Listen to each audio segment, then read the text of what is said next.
শুভ পঞ্চমী প্রীতি ও শুভেচ্ছা। তো আমি চলে এসেছি এখানে আসানসোল শ্বশুর বাড়ি। তো কিছু আমরা ঘুরতে গিয়েছিলাম, সবচেয়ে যেটা ট্রেন্ডিং হয়েছে এখন কিউট দুর্গা, তো ওটাও দেখে এলাম। তো সবগুলো তোমাদের সাথে 3-4টে প্যান্ডেল হপিং করেছি, সেটা তোমাদের সাথে শেয়ার করবো। তো যদি ভিডিওটা ভালো লেগে থাকে লাইক করে দিও, চ্যানেলটাকে সাবস্ক্রাইব করে দিও এবং বন্ধুদের সাথে শেয়ার করে দিও। Thank you. চলো আগে দেখতে থাকি যে ভিডিওতে কী কী আছে। আমার পঞ্চমীর সাজ এখানে হচ্ছে একটা কোটা শাড়ি, সামান্যখানি সুতোর ডিটেলিংস করা আছে। তার সাথে আমি এরকম সামান্যখানিভাবে ডিটেলিংস করা আছে। তার সাথে শাখা পরা যেগুলো রেগুলার পরতে, বেশি মেকআপ করিনি, এমনি জাস্ট একটু শুধু আইলাইনার লাগিয়েছি আর সিম্পল কানের পরেছি আর একটা চোকার পরেছি, এটা আমার বিয়ে থেকে পেয়েছি। তো চলো এবার প্যান্ডেল হপিংটা সত্যি করে শুরু করা যাক। তো চলো প্যান্ডেল হপিং শুরু করা হলো আমাদের পাড়ার প্রথম মণ্ডপটা দিয়ে। এটা হচ্ছে আমাদের বাড়ির পুরো পাশেই, ইভেন আমাদের জানালা থেকেও ছাদ থেকেও দেখা যায়। খুব সুন্দর সাজিয়েছিল, একই সেই মায়ের অবতার। এখন যদি তোমরা শুনতে পাও যখন আমি ভয়েস ওভার দিচ্ছি এখানে ঢাকির শব্দ, সেটাও কিন্তু এই মণ্ডপ থেকেই আসছে। বাট যেহেতু কালকে পঞ্চমী ছিল, আমি আজকে ভয়েস ওভার দিচ্ছি ষষ্ঠীর দিন, তো কালকে পঞ্চমী থেকে এত ভিড় ছিল মন্দিরগুলোতে, মানে সত্যি অস্বাভাবিক। কারণ এখানে যেহেতু পূর্বাভাস হয়েছে যে বৃষ্টি পড়বে 4 দিন পুজো, তাই সবাই আগেই প্যান্ডেল হপিংয়ে বেরিয়ে গিয়েছিল। নাহলে পঞ্চমীতে এরকম ভিড় আমি বাঁকুড়ায় দেখিনি যতটা আসানসোলে দেখলাম। এবারে নেক্সট হচ্ছে এই মণ্ডপটা যেটা দেখছো, সেটা হচ্ছে এবারের ভাইরাল মণ্ডপ বলতে পারো বা ভাইরাল দুর্গা ঠাকুর বলতে পারো, যেটা হচ্ছে কিউট দুর্গা। তো এই মণ্ডপটা হচ্ছে গোপাল ভাঁড় বলে একটা স্টোরি আছে, মানে ক্যারেক্টার আছে যেটার বেস করে বানানো হয়েছিল। তো দুর্গাটা মানে যেরকম আমাদের হয় সেই থেকে অনেক আলাদা ছিল, মানে কিউট ধরনের ছিল খুবই। তো কার্টুন টাইপের এখানে থিম ছিল। এবং গোপাল ভাঁড় হচ্ছে মানে মোরাল স্টোরি বলতে পারো, মোরাল স্টোরি, ছোটদের মানে শিক্ষার ব্যাপার, অনেক বুদ্ধির জিনিস আছে।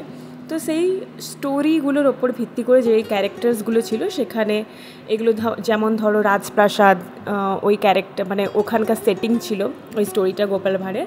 তো ওই রকম সেটিং করে বা ওই রকম ক্যারেক্টার্স নিয়ে এই মন্দিরটা মানে এই মণ্ডপটা বানানো হয়েছিল।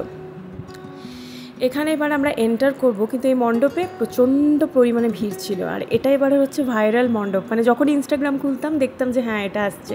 এটা যে আসানসোলে হবে সেটা ভাবিনি, ভেবেছিলাম হয়তো কলকাতায় হবে, বাট খুবই সুন্দর। এইটা যেটা দেখছো সেটা হচ্ছে রাজপ্রাসাদ হিসেবে বানানো হয়েছে। ঘোড়া নিয়ে সৈন্য-বৈন্যরা ওখানে দাঁড়িয়ে আছে।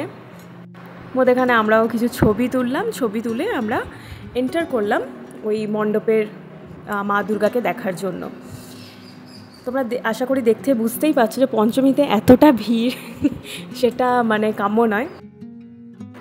বাট যেহেতু দুর্গাপূজা, ভিড় ঠেসিয়ে আমরা এগিয়ে গেলাম এবং ফাইনালি আমরা দেখতে পেলাম দুর্গা মাকে। তো চলো তোমরাও দেখে নাও এবছরের সবচেয়ে কিউট দুর্গা মা।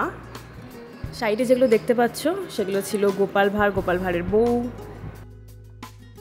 ইভেন এখানে যে মহিষাসুরটা করেছে সেটাও মানে একটু কিউট টাইপেরই ছিল। এবারে ভিড় দেখতে পাচ্ছ তোমরা, মানে ঠিললে বেরিয়ে যেতে হবে এরকম ধরনের। এবার জানি না সপ্তমী, অষ্টমী, নবমী, দশমীতে কী ভিড় হবে, বাট পঞ্চমীতে বাবা। আর এগুলো সব শোলা দিয়ে কাজ করেছিল। ওপরে দেখো যেগুলো আমাদের পুরনো যুগের যেরকম হয় সেরকম দিয়ে বানানো হয়েছিল, সুন্দর লাগছিল দেখতে মা দুর্গাকে।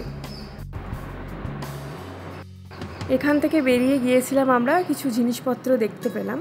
তার মধ্যে সবচেয়ে কিউট লাগলো এই ছোট্ট ছোট্ট চেয়ার টেবিলগুলো। তো সেটা আমরা একটা নিলাম, নিয়ে পরে আবার ভিড় ঠেসিয়ে এগিয়ে গেলাম অন্য মণ্ডপের উদ্দেশ্যে।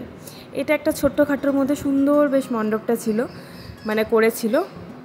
তো আমাদের আসানসোলের শ্বশুরবাড়ি যে পাড়াটা আছে, মানে রবীন্দ্রনগর বলো বা রাধানগর বলো, সেখানে মানে অনেকগুলো মন্দির, প্রায় অনেকগুলো মণ্ডপ, সুন্দর সুন্দর মণ্ডপ আমরা দেখতে পেয়েছিলাম। তো এটা বেশিক্ষণ আমাদের কভার করতে লাগেনি, খুব জোর 2 ঘন্টা। আমরা রাত্রেবেলা বেরিয়েছিলাম, তো রাত্রেবেলা 2 ঘন্টাতে এগুলো সব কভার হয়ে গিয়েছিল। এখন টাইম ছিল রাত 10টা। রাত 10টাতে এরকম ভিড়। আর মানে অনেক দিন পর, তো মানে 1 বছর পর দুর্গা ঠাকুর দেখা, তো ওগুলো কিছু ম্যাটারই করছিল যে টাইম 10টা পেরিয়ে গিয়েছিল। আর আসানসোলে আমার প্রথম পুজো সেটা নয়, আসানসোলে আমার পিসির বাড়ি আছে, আমি অনেকবার দেখেছি, বাট এটা বিয়ের পর প্রথম পুজো, তাই একটু আলাদা টাইপ।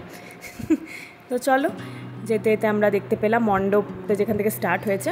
এই মণ্ডপটাও কিন্তু খুবই সুন্দরভাবে মানে বানানো হয়েছিল, সবগুলোই সোলার নিখুঁত কাজ দিয়ে, এটা যেগুলো পাট দিয়ে খুবই সুন্দর লাগছিল দেখতে।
এরপরে ওই মণ্ডপটা দেখে আমরা বেরিয়ে পড়লাম আইসক্রিম খেতে, কারণ এতটাই গরম ছিল আর এটা হচ্ছে ওর ফেভারিট জায়গা, ছোটোবেলা থেকে ও এখানেই এসে আইসক্রিম খায়, তো এখানে আইসক্রিমটা খুবই ভালো ছিল আমের। এরপরে আইসক্রিম খেয়ে এবার আমরা বেরিয়ে পড়েছিলাম পুলিশ কোয়ার্টারের দুর্গা মন্দির দেখতে। মানে দুর্গা মণ্ডপ আছে ওখানে, ওখানে তৈরি করা হয়, যে কোয়ার্টারগুলো আছে ওটার মধ্যেখানে একটা বিশাল মাঠ আছে, ওখানে তৈরি হয়েছিল। এইখানে যে মণ্ডপটা সেটা খুবই মানে ছোটোর মধ্যে করেছিল, কিন্তু খুবই সুন্দর হয়েছিল দেখতে, মানে মূর্তি প্রতিমাটা পুরো ঢাকের সাজে যেরকম হয় মানে ট্র্যাডিশনাল টাইপের, সেরকমই সুন্দর সাজে করা হয়েছিল।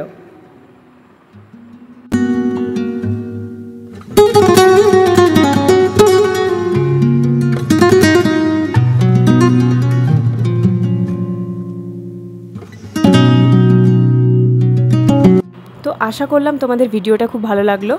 এখন তো মাত্র 3টে মণ্ডপ, এখানে অনেক মণ্ডপ আছে, এছাড়াও বাঁকুড়ার আমরা দেখতে যাব নবমী দশমী, সেখানেরও মণ্ডপ থাকবে। তো যদি এই ভিডিওটা ভালো লেগে থাকে লাইক করে দিও, সাবস্ক্রাইব করে দিও আমার চ্যানেলটাকে, যেটা হচ্ছে reuse life in a shell. Thank you.